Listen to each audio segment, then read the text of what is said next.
If you've clicked on this video, you want to reach one of the biggest rating milestones in chess, 1200. You've watched countless chess videos on YouTube, but none of them have made you improve. Don't worry, all of that changes today, because in this video I'll be going over the 5 biggest steps which, if you start implementing today, you can start seeing some of the biggest growth in your chess elo that you'll ever see in your entire chess career. You won't just break through the 1200 barrier, but you'll send your elo into the 1300, 1400 and maybe even 1500 ranges, because the tips that I'm sharing in this video will be useful to your chess improvement skills forever. Let's start off this video in the same way as a chess game, with openings. For me, this was the hardest part of being a beginner, because it always felt like the opening content on YouTube was made by top-level grandmasters, and it didn't really feel like they knew the struggles of being a beginner. How is Gotham Chess telling me the best openings for beginners when he hasn't been below 2000 since the age of 13? There's no way he remembers what it's like to be a beginner, but I do, and I know that on YouTube there are so many different opinions from different people about which openings are the best for beginners. It is so difficult not to be overwhelmed by the sheer amount of content about openings that there is on YouTube for beginners. But don't worry, I'm not going to repeat what you've heard 1,000 times and say, just pick whatever openings you think you're going to like. I'm going to tell you 2 of the best openings that you should be using as a beginner. At the beginner level, 70% of games start with e4, so it's crucial that we learn a good response with black against 1e4, so that's what we should be prioritising, and of course we need a good first move with white. When I was below 1200, I always played e4 as my starting move, but the downside with using this as your first move with white is you have to learn a response against e5, c5, the Sicilian, e6, the French, and c6, the Caro-Kann, and that's quite a lot of theory for a beginner to learn. If you don't want to spend ages studying a bunch of opening lines, then the best opening for you is probably going to be the King's Indian defence, which is a system opening just like the London, which basically means you put your pieces on the same squares every time, so not much theory to learn there. It is perfect for beginners because it is so simple to learn. Look, I can teach you it in 30 seconds. Our first move is going to be to move our King's Knight out to f3, and no matter what they play, our next moves are going to be d3 to put a bit more control on the e4 square, and then g3 to prepare a space for our bishop to go, and then guess what, on the next move we move our bishop to that space we made for it, and then no matter what they play, our next move is going to be to castle our king to safety, and look, we've got a super solid position. Our future plans are going to be to break in the centre either with e4 or c4, our knight's going to come out here most likely and rotate out here.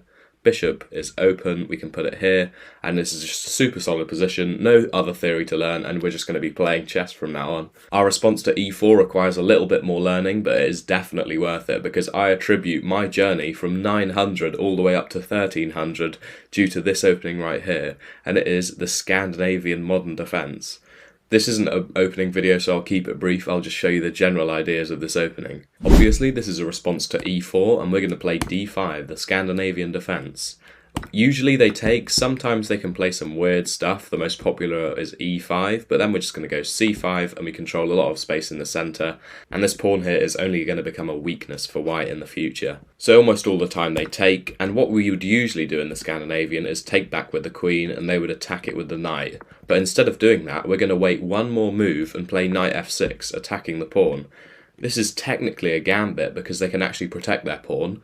If they go knight f3, then we just take, and if they take, then we take with the queen. And you can notice the difference here, our queen's on the same square, but they have no knight to attack us with. So instead of this being a problem, which they can gain a tempo by attacking our queen just sits in the centre very nicely, controlling a lot of the squares, and it's really annoying to white's position. Next, if they try protecting with the bishop here, with bishop c4, then we just take, and if they trade, then bishop for knight on move 5 is just brilliant for us, because bishops are usually considered slightly superior to knights. Another popular move here is c4, protecting their pawn, but here we go c6, the Scandinavian gambit. And if they take, we take back with the knight, and both our knights control the centre. The engine says this is slightly better for black, and usually the engine doesn't like gambit, so this shows you just how powerful this gambit is. We're usually going to put our bishop on c4, we're usually going to go d6, put our bishop out somewhere over here, castle, get our queen out, sometimes on the b file to put some pressure on the b pawn here. And this is just a very nice position for us, 2 knights out, they have no pieces out, we're ahead in development, and we're in our own territory. And there you have it, a nice beginner-friendly opening repertoire that you can use and stick with until you reach 1200. Next, we need to look at something that beginners struggle with the most, probably even more than openings, which is what to do in the middle game. The way I see it, you can split the middle game into 2 main sections, tactical moments and strategical moments. Tactical moments are when you have a forcing move in a position that leads to a win for one of the sides. For example, in this position here, where this fork practically wins the game. At a beginner level, 99% of games are decided by tactics, whether it's something stupid like hanging your queen, or something a little bit more complicated like a tactical sequence. The fact is, almost all the time, not just below 1200 but below about 1500, the player who is better at tactics, not the player who's got a bigger opening repertoire or more knowledge about endgames, is most likely going to get the win. And the best way to get better at tactics, and therefore win more games, is going to be to just spam puzzles. Use a tactics trainer on the web, whether it's chess.com, Lee Chess, Aim Chess, I don't care. Just solve as many as you can for as many days in a row as you can, and I promise you, the instant you start taking puzzle training seriously is the same time you'll notice massive improvements in your elo.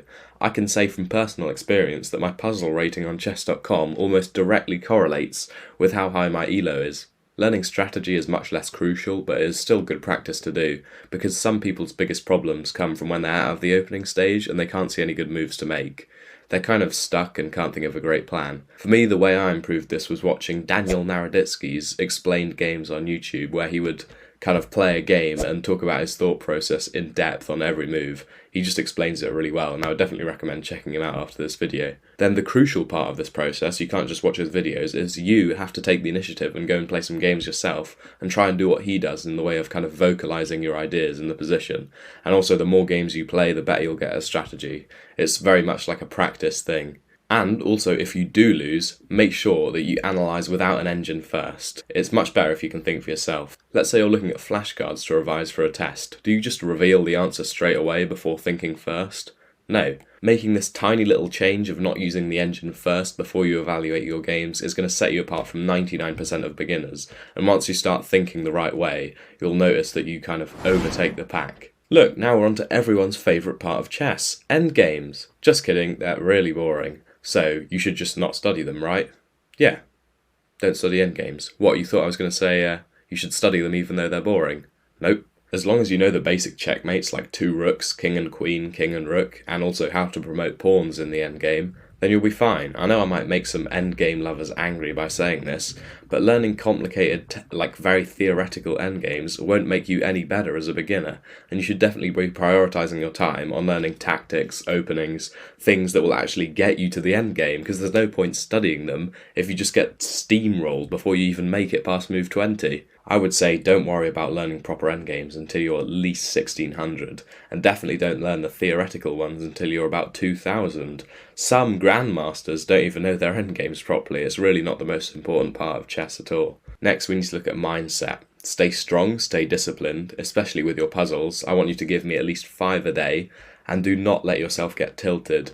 Reaching 1200 takes time. It's a real grind, so don't get frustrated if you lose a few games in a row and just get a massive chess rage and want to quit. Just take a break, step back from chess, take a few days off if you need to, and come back when you've got a fresh mind. Getting to 1200 is one of the greatest feelings, and reaching this milestone isn't the end of your chess journey, it's just the start. You've got this, and I believe in you. If you're extra committed, follow my training plan. I've put the video here, and thanks for watching. Stay safe, guys.